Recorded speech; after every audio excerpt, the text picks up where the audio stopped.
Pessoal, tudo bem? Hoje nós vamos trabalhar a questão da filosofia helenista.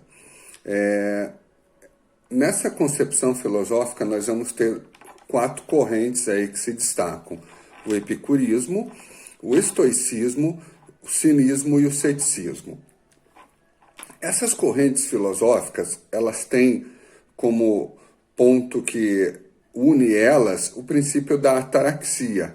Então, quando nós trabalharmos aí essas correntes, nós vamos perceber em vários dos seus pontos elementos que trabalham a questão da ataraxia.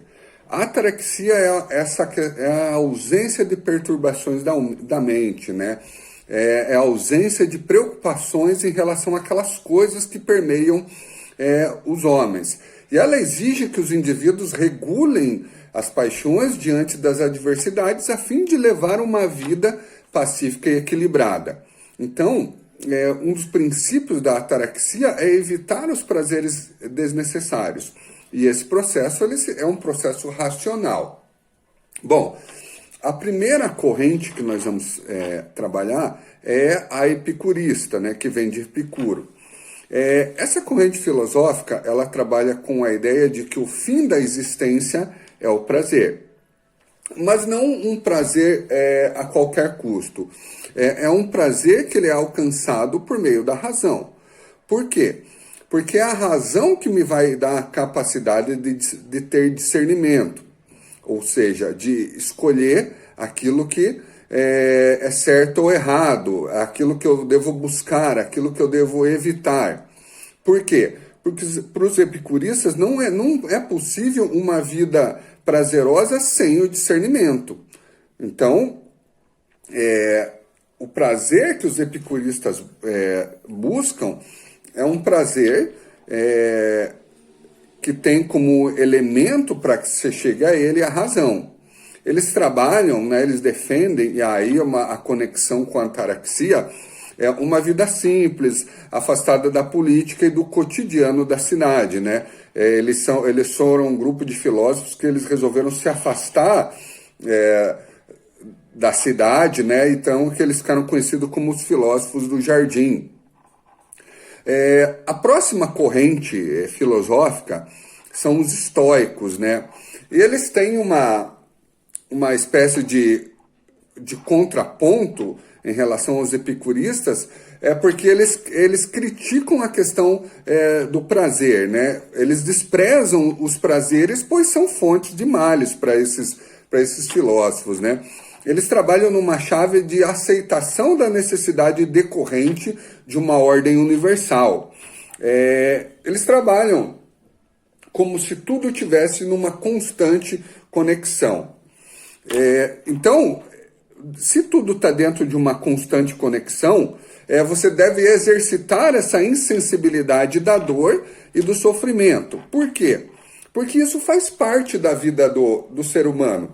E aí nós retomamos mais uma vez a ataraxia, né? Seria essa questão da ausência dessas perturbações, né? A ausência de preocupações, regular as paixões, né, diante das adversidades. A morte vai acontecer, as decepções vão acontecer. Então, você deve ter essa capacidade de controlar essas paixões. Aí nós vamos para o cinismo, para os cínicos, que tem como um dos expoentes o Diógenes, né? Os cínicos, eles acreditavam no retorno à natureza, a natureza animal do homem.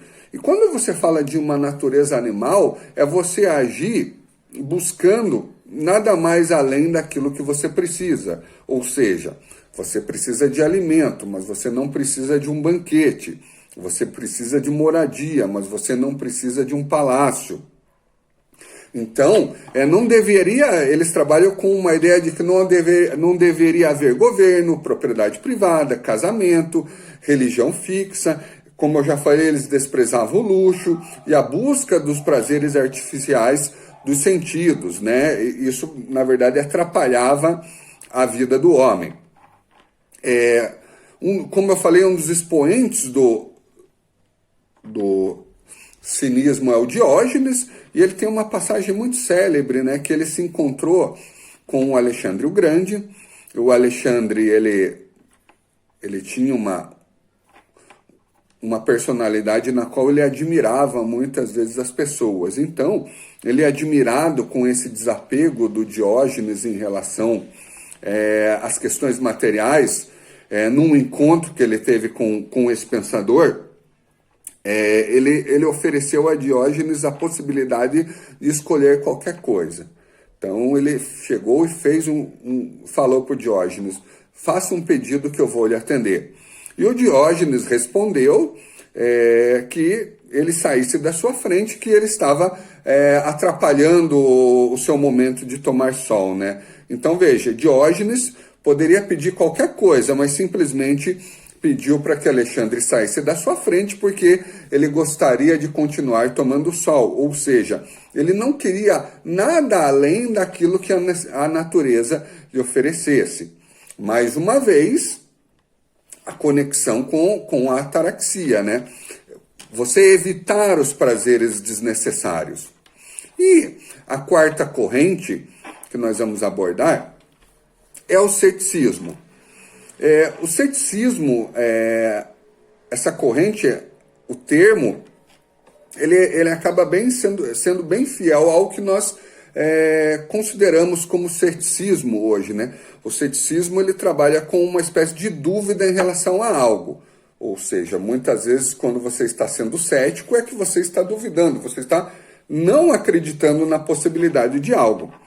E para os céticos, né, eles trabalhavam numa ideia de que não é possível estabelecer uma verdade universal, uma verdade que seja válida para todos. Nós temos que entender que eles não negam a existência de uma verdade, mas sim a ideia de uma verdade absoluta. Um exemplo que o próprio David Hume vai dar na modernidade e que nós podemos associar aos céticos, né? O fato de o Sol ter nascido ontem é inegável. O fato de o Sol nascer hoje também é inegável. Agora, para os céticos, e posteriormente na modernidade o David Hume, nós não podemos afirmar que isso é uma verdade absoluta, ou seja, que o Sol vai continuar a nascer sempre. Eles não trabalham com essa ideia de uma verdade absoluta. Então, eles não negam essa existência da verdade, como eu já falei, tá? Mas eles negam essa possibilidade que ela se estenda infinitamente. Então, por que nós fazemos isso?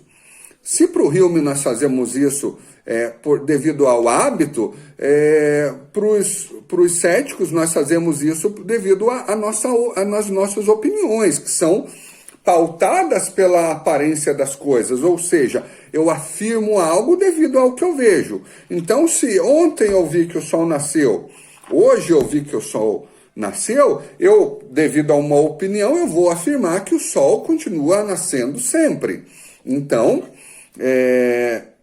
essas opiniões são construídas, até porque para os céticos não é possível você chegar a uma verdade imutável como Platão defendia, né? Eles acreditam que não é possível você chegar à essência das coisas, né? Aquela ideia imutável da coisa como ela realmente é, como pregava o Platão. Então, nós podemos classificar como o epicurismo e o estoicismo como as principais correntes desse período helenista, e o cinismo e o ceticismo com uma importância, eu diria, secundária em relação às duas primeiras.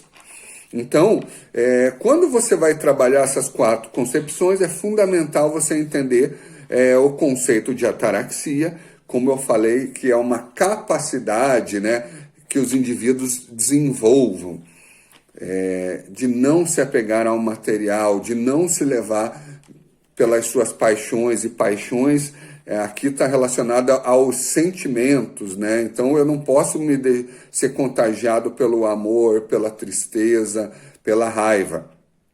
É óbvio que essas coisas acontecem, mas elas devem ser controladas. Controladas pela razão, né? Então a ataraxia é um processo racional. Então lembre-se, epicurismo, a busca pelo prazer, mas um prazer amparado pela razão. O estoicismo é essa aceitação de que tudo faz parte de um todo. O cinismo é que nós devemos agir segundo a nossa natureza de animais que nós somos e fugindo daqueles desejos construídos, aqueles desejos fúteis. E o ceticismo, que trabalha com a impossibilidade da construção de uma verdade universal. Beleza, pessoal? Até a próxima.